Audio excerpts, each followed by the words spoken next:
А ты уверен, что ты умеешь сидеть? Сюда!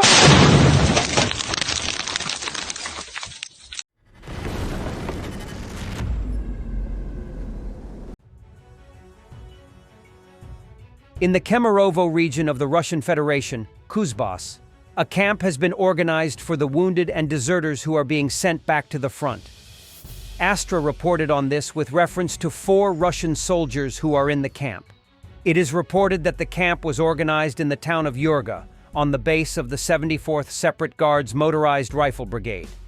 According to the sources, a so-called penal regiment is being formed in the camp.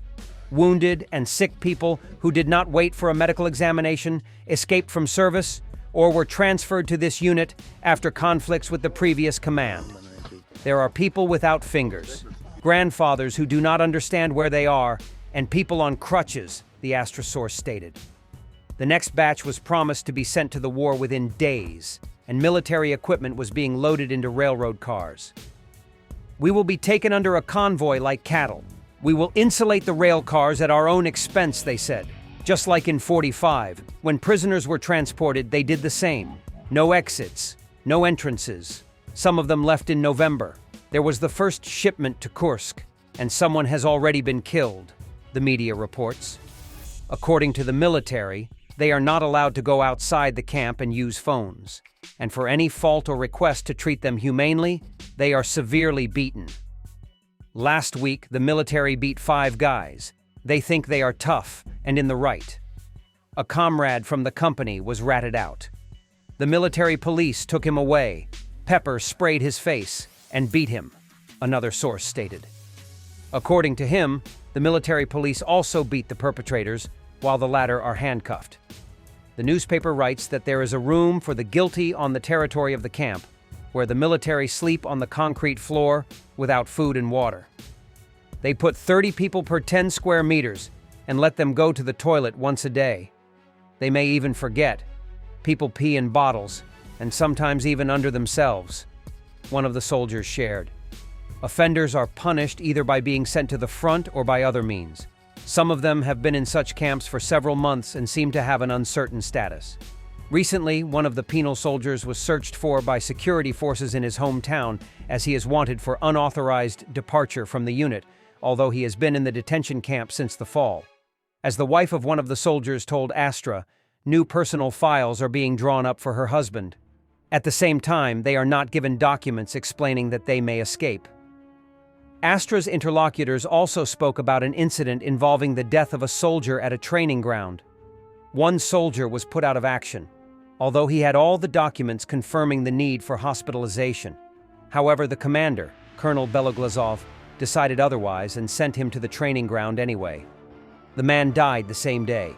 According to the doctors, he had an epileptic seizure while passing the scouts' lane. While he was being taken out, his heart stopped, one of the servicemen shared.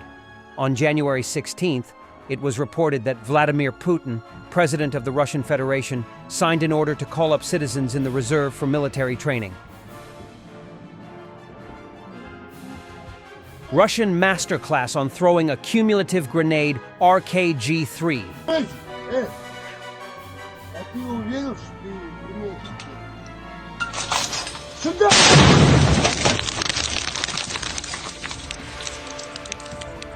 Охуенно было!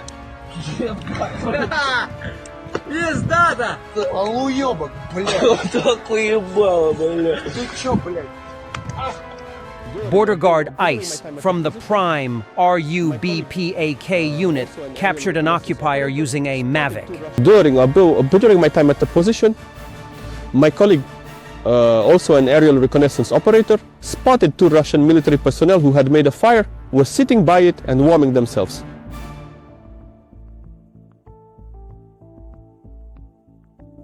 In most cases, when I approach the enemy, they immediately start fleeing because they know they are about to be targeted by a skit. But they were just sitting there. Accordingly, I aimed, fired a guided projectile. One enemy was wounded and another managed to run a little away from the tree. so he didn't get shrapnel wounds. I turn the craft again, reload the ammunition and fly at him again. He raises his hands up as if asking for mercy or not to be fired upon. I started to think logically, if he's surrendering, okay, let's try to capture him. That is, if something goes wrong, I can always catch up to him, and there was nowhere for him to escape. So the option here was kind of one way.